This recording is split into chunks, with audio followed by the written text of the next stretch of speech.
নমস্কার বন্ধুরা, সবাই কেমন আছো? খুব ভালো আছো? আমিও খুব খুব ভালো আছি, মা কালী পায়। আর এখন থেকে আমার ব্লগটা স্টার্ট করলো। এখন যাচ্ছি আমি দোকানে। এখন বাজে 5টা। এখন যাচ্ছি দোকানে। কেন বলো তো? আমাদের এই দোকানের সামনে যে কাজ হচ্ছিলো তোমরা দেখলে, সেখানে সব মাল যে বাইরে দেখছিলে না, সেটা সারা রাত বাইরে ছিল।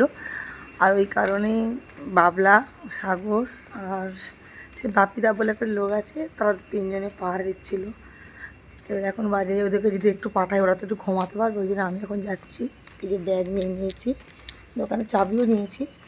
আর কেউ শিমুল টিমুল্লা কাজ করতে যখন আসবে তখন আবার চলে আসবে। দেখি দেখি ভালো দেখি, সারা রাত এই জায়গাটা দুজনে বসে আছে। বাপি দেখোই, আচ্ছা ঘুমাক ঘুমাক।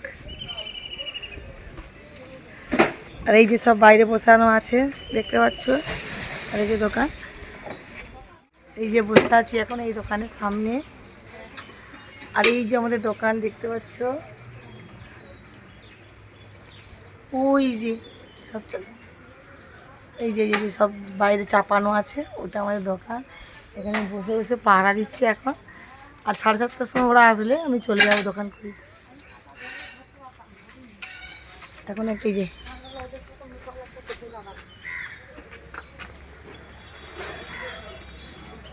দোকান আমি বসে আছি, কারণ হচ্ছে সাগরকে দেখতে পাচ্ছ ওই বাইকটা নিয়ে বেরিয়ে যাচ্ছে রাত্রে দোকানদারি করতে করতে। আর দোকানে কাজ হতে হতে মানে কোথায় যে চাবিটা ফেলেছে বাবুদের একদম মনে নেই। তার জন্য শিমুল তো একদম ঘুমিয়ে আত্মহারা। ওর জন্যে শিমুল তো ফোন তুলছে না, তার জন্য সাগর গেল চাবি আনতে। নাহলে তো আমি দোকান খুলতেই পারবো না, দোকানটা বন্ধ হয়ে আছে। কিন্তু আদৌ জানে না কোথায় চাবি আছে। কুকুরটা আর আমার পিছু ছাড়েনি। ওকে একটা বিস্কুট দিলাম আর আমিও চা বিস্কুট নিয়ে বসে গেছি। 5টার সময় এসছি বলে কথা, একদম ঘুম চোখ থেকে যাচ্ছে না। আর বসে থাকলে দেখবে আর ফোন ঘাটলে সমানে ঘুম পায়। আমার দশা হচ্ছে তাই। আর কেউ নেই, একদম বাজার বলতে গেলে ফাঁকা। এক সাইডে বসে আছি, একটা চা দোকানি বৌদির সঙ্গে গল্প করছি আর চা খাচ্ছি। তারপরে এই যে 7:30 বেজে গেছে, তোমার দাদাভাই চলে এসছে। আর এই দেখো আমাদের দোকানে টালি বসানো হয়ে গেছে, কত সুন্দর লাগছে দেখেছো? আরো যখন পরিষ্কার করবে আরো না জানি কতটা সুন্দর লাগবে। আজকের ওই ধারগুলো হবে, মাঝ নিচটা পুরো হয়ে গেছে। আর উনি এখন জল দিচ্ছে। আর উনি না মিস্ত্রির থেকেও মানে লেবারের মানে মিস্ত্রিদের সঙ্গে কাজ করে করে লেবারদের কাজগুলো ভালোই পারে। আর উনি হট করে লেবার নেয় না, উনিই কাজ করে। এইসব কাজে পয়সা এক্সট্রা দেয় না, কেন উনি সব কাজই পারে। জুতো সেলাই থেকে চণ্ডীপাঠ বলে না, উনি সবকিছু পারে, শুধু ইচ্ছা হলে করে, না হলে করে না। তারপরে উনি যখন এই দোকানে আছে আমি চলে গেলাম আমার পুরোনো দোকানে দোকানদারি টারি করে। এই যে ডিম টোস্টটা হচ্ছে দেখতে পাচ্ছ। বাড়িতে এসে দেখলাম তোমার যে দাদার মেয়েরা ছিল আর আমাদের দোয়েল বুড়ি ছিল, ওরা টিফিন বানাচ্ছে। দেখে তো খুব খুশি, জানি আমার জন্য বানাচ্ছে হয়তো, কিন্তু হ্যাঁ আমার জন্যও বানাচ্ছে। আগে আগে ওরা প্রচুর আসতো, এখন যেহেতু বড় হয়ে গেছে আর ওরা প্রচুর এখন 8-এ পড়ে আর হাই স্কুলে পড়ে। আর হট করে এখন যখন তখন আসতে পারে না। আগে আসতো, কিছুই করতো না, কিছুই পারতো না। এখন দেখলাম ও সবই পারে, আমার থেকেও হয়তো ভালো পারে। মানে ইচ্ছে হলে বলে না, বড় হয়ে গেলে এখনকার মেয়েরা কাজ করতে চায় না। না যায়নি, আমার বাড়িতে এসে তো দিব্যি সবকিছুই করছে। আর ডিম টোস্ট গুলো কি সুন্দর করে করছে দেখো। এটা বানিয়েছে আমার মেয়ে, আমাকে আজকে বেড রেস্ট মানে টিফিনটার জন্য। আমার দাদার দাদার মেয়ে আর দোয়েল করেছে টিফিনটা, খুবই সুন্দর। হ্যাঁ এই দেখো কত করে এনেছে দেখো। এই যে আমি আর বানিয়েছি, কারা বানিয়েছে দেখো। এই দেখো আমি আর আমি দোকানে ছিলাম, দোকান থেকে এসে দেখি বাবুরা টিফিন বানিয়েছে, টিফিনটা খুবই সুন্দর হয়েছে। আর প্রচুর হাতে রান্না মানে প্রচুর রান্না মানে সুন্দর। যাই পারে হোক, টিফিন টিফিন খেয়ে একদম রান্না চাপিয়ে দিয়েছিলাম। তোমাদের দেখানো হয়নি, কেন ক্যামেরাটা ধরার লোক পাইনি। আর দেখো আজকে অনেক লোকই খাবে, মিস্ত্রি টিস্ত্রি খাবে, তার জন্য এক গামলা একদম লাল লাল মাংসের ঝোল আর মুগ ডাল আর পটল আলুর তরকারি।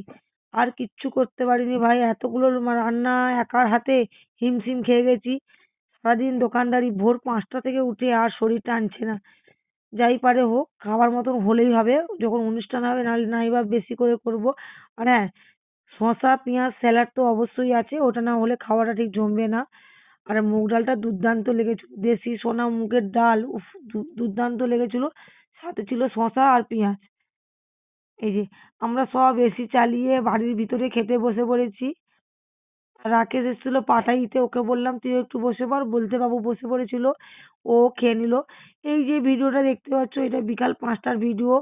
আবার কালকে গেল পার্কে, আজকে যাবে কোথায় যেন হারু পয়েন্টে।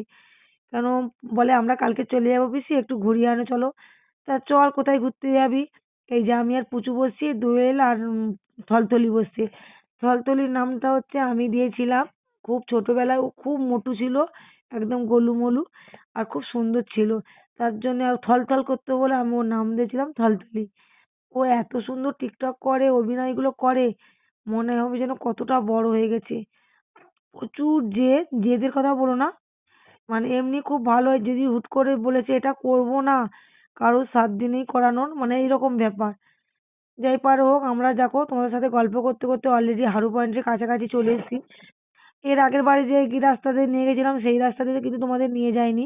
আজকে কিন্তু অন্য রাস্তা দিয়ে নিয়ে যাচ্ছিলাম, পাড়াগাঁয়ের ভিতর থেকে। জায়গাটা কি সুন্দর না? সম্পূর্ণ আলাদা।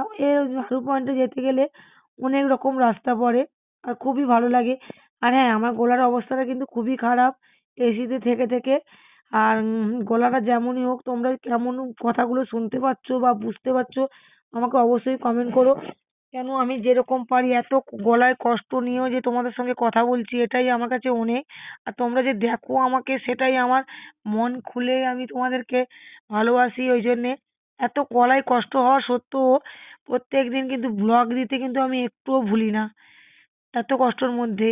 দেখো সূর্যটা যখন ডুবে যাচ্ছে, এত সুন্দর লাগছে না, দুর্দান্ত লাগছে। এগুলো কিন্তু সবার কপালে হয় না, মানে খুব সুন্দর লাগছে। আমি দাঁড়িয়ে তো আগে জাস্ট ছবি তুলে নিলাম, তারপরে ঘুরবো। আর এর আগের বারে এসেছিলাম না, জায়গাটা কত সুন্দর ছিল। এইবারে এসছি, বালি মনে হয় তোলা হচ্ছে সব, মানে দাঁড়িয়ে দাঁড়িয়ে যে ছবি তুলবে সেই প্লেসটা পাইনি। তারপরে এই যে আমরা আবার পালিয়ে যাচ্ছি ওখান থেকে। ওই এর উপরে উঠবো, চাপের উপরে উঠবো। কেন চাপের উপর না উঠলে আর ছবি তোলার জায়গা নেই, সব ভালো ভালো জায়গাগুলো সবাই ধরে নিচ্ছে, তাই আমরাও চলে গেলাম রীতিমতন একদম ধরে নিতে। আর একটা ভ্যাসেল আসছে, দেখো কি সুন্দর অপূর্ব লাগছে না জায়গাটা, দুর্দান্ত। যাই পারো ওখান থেকে চলে এলাম একদম স্ট্যান্ডে। বললাম পুচকে খাবি পিসি, কাকদ্বীপ বাজারে গিয়ে খাবো। আমরা যেহেতু 8 নম্বর হারু পয়েন্টে এসেছি, এই দেখো সবাই একসঙ্গে টাটা দিচ্ছে, কতটা মজা বলো। ওদের বাচ্চাদের একটু এইসব করতেই ভালোবাসে। তারপরে একদম রীতিমতন দোকানে চলে এলাম। এই যে শিমুল টিমুল সব এখনো কাজ করছে, এই দেখো। আর আমাদের তো দোয়েল বুড়ি তো জানো বিশ্ব শয়তান, একদম কোথায় কি আছে টেনে হিচড়ে বার করে নেবে। ওদেরকে নিয়ে আর বাচ্চা বাবু একদম নতুন টালি বসছে দেখে খুব খুশি, একদম শুয়ে পড়েছে। ওদেরকে নিয়ে টানা বাড়ি চলে গেলাম। আর এই যে লুচি ভেজেছিলাম আর ওবালাকারের মাংসের তরকারি ছিল, গরমটা করে নিলাম। কে কোথা থেকে দেখছো অবশ্যই কমেন্ট করো, আর একটু প্লিজ প্লিজ সাবস্ক্রাইব করে দিও, আর একটু শেয়ার করে দিও, প্রচুর প্রচুর শেয়ার করে দেবে। আর আমাদের মানে আমার পাশে এরকম সারা জীবন জন্য থেকো তোমরা, আর আমাকে এরকমই ভালোবেসো, এটা হলেই হবে। রাত 10টা বেজে গেছে, ওরা বাড়ি যাওয়ার জন্য ছটপট করছে, আমি তো যেতেই দিলাম না, এত রাত্রে বাড়ি যেতে হবে না, কালকে সকালে যাবি। মনটা খুবই খারাপ হয়ে গেল, কালকের আবার নতুন নতুন কিছু নিয়ে চলে আসবো। টাটা।